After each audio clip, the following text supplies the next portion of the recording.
Good day everyone, I'm Geoffrey Davidson here. So we will now talk about limit of and limit. So we have problem here which is the 4x cubed plus 3x squared minus x over 2x cubed plus 5x plus 3.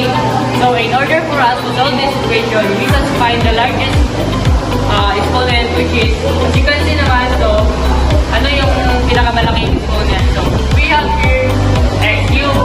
So therefore, all numbers from numerator to numerator is divided to just x cubed. So we have 4x cubed over x cubed plus 3x squared over x cubed minus x over x cubed.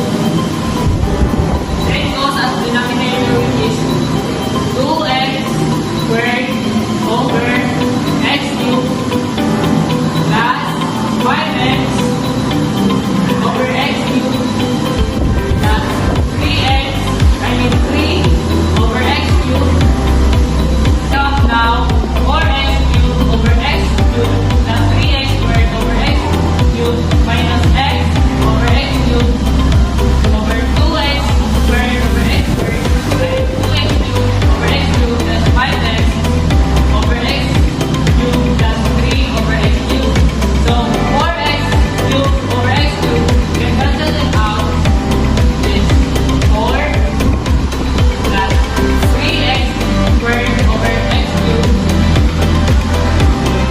3x over so minus 6 over x cubed. And copy this one.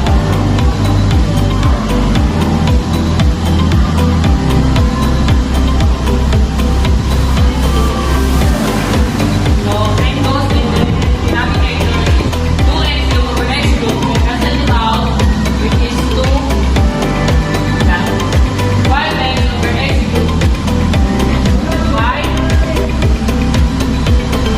x squared plus 3 over x. So always remember that x denominator is equivalent to 2. So in this equation, we have 4 plus 3x. 4 plus 3x over x squared plus minus x over x cubed over 2 plus 5 over x squared plus 3 over x cubed. So all number that has 0 denominator, all number that has x denominator is equivalent to 0. So we have 4. So kahit kapag yung denominator ka x is equivalent to 0 is 0 na siya, 0 na siya x. Then same goes here, na siya yung x na denominator, so 0 na muna siya. So same goes here, so we have a constant number which is 2. So same goes siya, kung nagyan po siya yung denominator na x, 0 na po siya. And same goes here, nagyan siya yung denominator na x. So, ang mabili ka lang in this equation which is 4 over 2. So, therefore, 4 over 2 is divided na siya.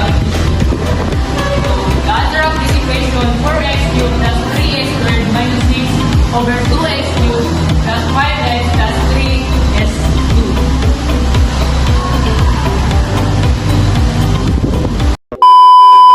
Mayroong tagtanan, today we are going to discuss limit to infinity. Now, ang equation natin paggamit para so topic natin is x4 minus x cubed plus 2 over 2x4 minus 2x. So, ang pinaka-first step ng pag-answer ng equation is pagkatawag kung saan pinakadagdag exponent. Ang pinakadagdag exponent din na equation is x4. So, kung saan ang gamit ka lang sa pinakadagdag exponent? Ang gamit ka lang ito ng pinakadagdag exponent is to divide each number. So, ang bago na ang ginagawa natin is x. Okay, that's it. 4 divided by 4 plus 6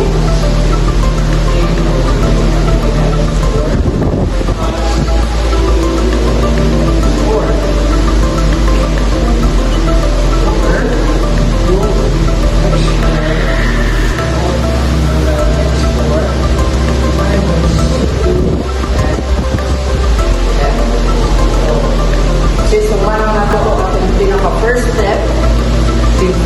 mga mga exponent, divide ng tanan, wato na na, please to cancel out. So, ang may double dali, 8x power 4 over x4, mo siya, 8.